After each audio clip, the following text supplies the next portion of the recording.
Olá, nossa leitura comentada de hoje terá como tema o surgimento das sociedades de massa, o crescimento populacional. Na Europa, principalmente nas áreas industrializadas e nos Estados Unidos, houve, a partir de 1850, um enorme crescimento populacional.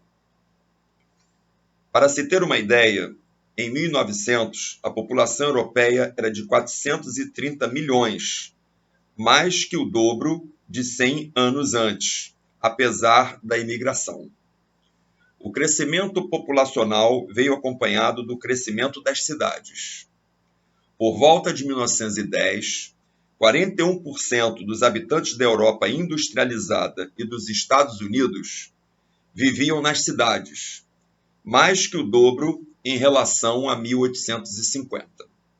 Desse total, mais da metade moravam em cidades com mais de 100 mil habitantes. Os principais fatores do crescimento populacional foram a melhoria na alimentação, os avanços na medicina e a industrialização. Quanto à melhoria na alimentação, essa foi possível graças à expansão mundial das áreas agrícolas, principalmente de cultivo de trigo. Ao iniciar o século XX, os Estados Unidos, o Canadá, a Rússia, a Argentina e a Austrália se destacavam como os maiores produtores de trigo.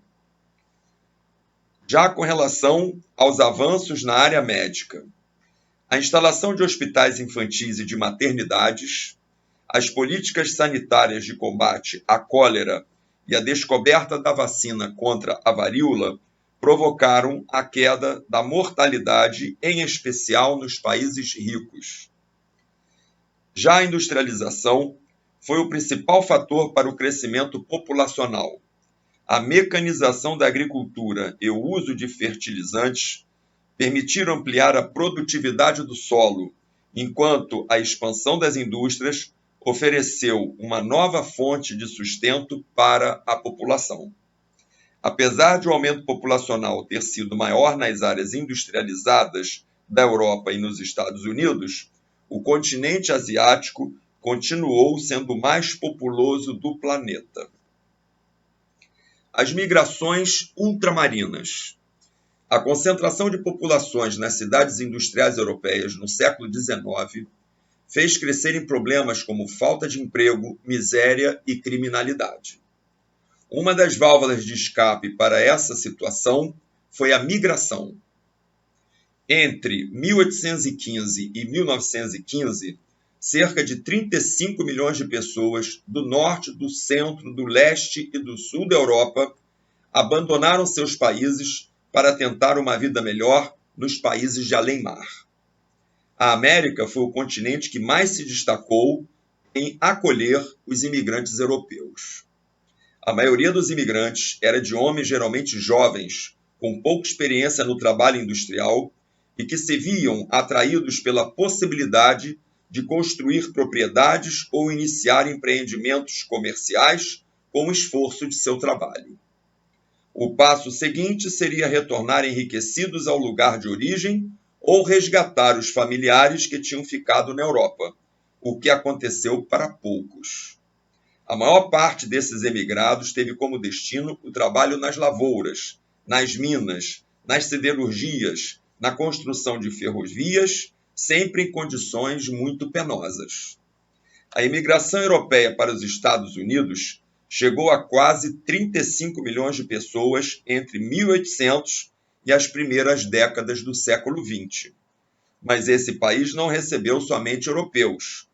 Em 1876, por exemplo, a população chinesa constituía 25% dos estrangeiros no estado da Califórnia, atraídos pela ideia de que estavam se dirigindo para o país das oportunidades. A formação de um imenso mercado. No final do século XIX, o crescimento populacional e urbano e o aumento do poder aquisitivo dos trabalhadores permitiram que as indústrias de bens de consumo ampliassem sua produção.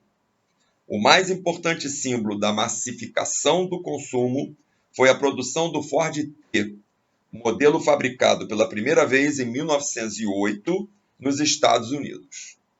Em 19 anos de fabricação, mais de 15 milhões de unidades do Ford T foram comercializadas nos Estados Unidos. Henry Ford, o inventor do primeiro carro popular, transformou um artigo até então de luxo em produto de massa.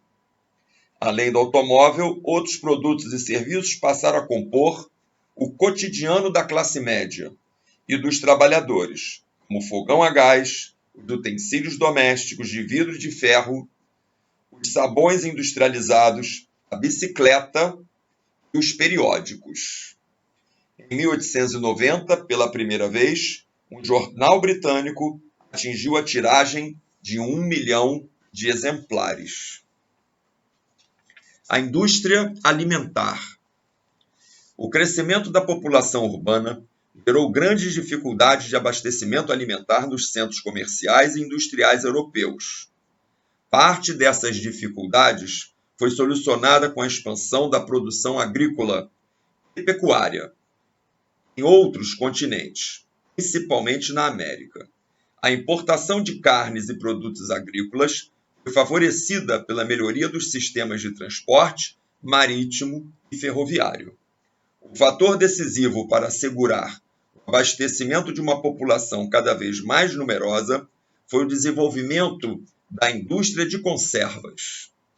As experiências com a conserva de alimentos se iniciaram no século XVIII, mas só no século XIX essas experiências chegaram à indústria.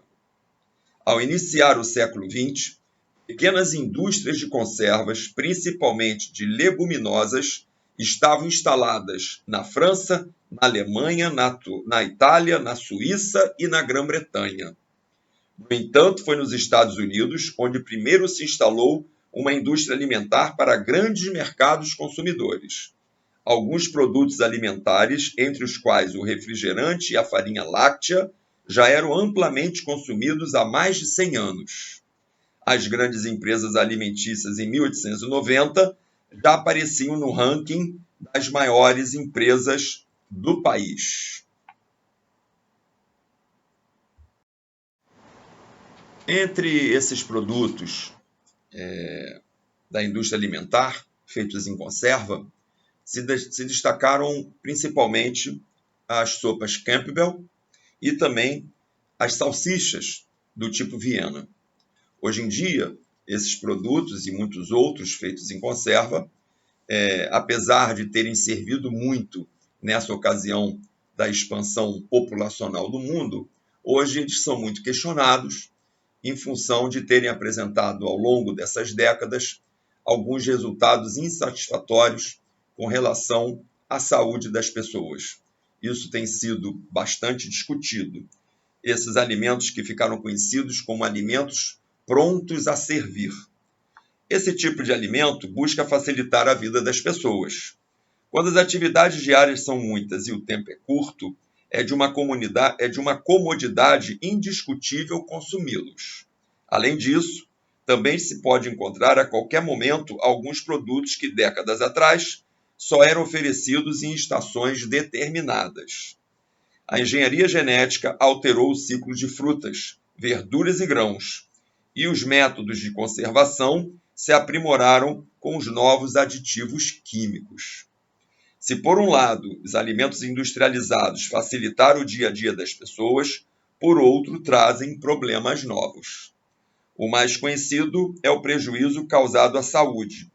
O consumo excessivo de alimentos de base industrial pode provocar a obesidade e a ocorrência de doenças cardiovasculares.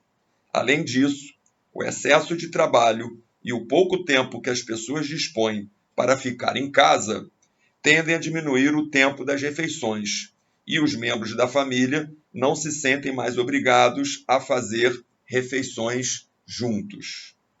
Reagindo às denúncias de que o crescimento dos casos de obesidade e de doenças cardiovasculares está associado, entre outros fatores, a uma alimentação de base predominantemente industrial, a indústria alimentícia lançou a linha de produtos light. A economia de mercado transformou a crítica em diferencial a ser comercializado. Agora, além de preparar a comida dos consumidores, também oferece a dieta. Mas, a exemplo de outros alimentos diferenciados, como os orgânicos, os produtos de linha light, geralmente são mais caros. Isso também vem se modificando ao longo do tempo. Esses produtos light também têm tido seus preços, com o passar do tempo, diminuídos. O processo industrial se mostra sempre muito pujante em produzir em larga escala e fazer com que os preços caiam. Ainda é cedo, de certa forma, para a gente avaliar a verdadeira situação nesses casos. Mas fato é que, se não fosse o desenvolvimento industrial na área de alimentos, a fome no mundo seria muito maior, porque as populações não param de crescer. Na nossa próxima leitura comentada, nós vamos trabalhar a questão da arte moderna, porque é nesse limiar do século XX, nessa transição entre o século XIX e início do XX, em que o mundo está em franca transformação, em rápida transformação, e a arte acadêmica, aquela que vinha sendo feita já há alguns séculos, passou a não dar mais conta de explicar, de compreender e explicar esses novos processos. E aí a gente chega no período que ficou conhecido como a da arte moderna. Mas isso nós veremos juntamente com a nossa próxima leitura. Obrigado, tchau, tchau.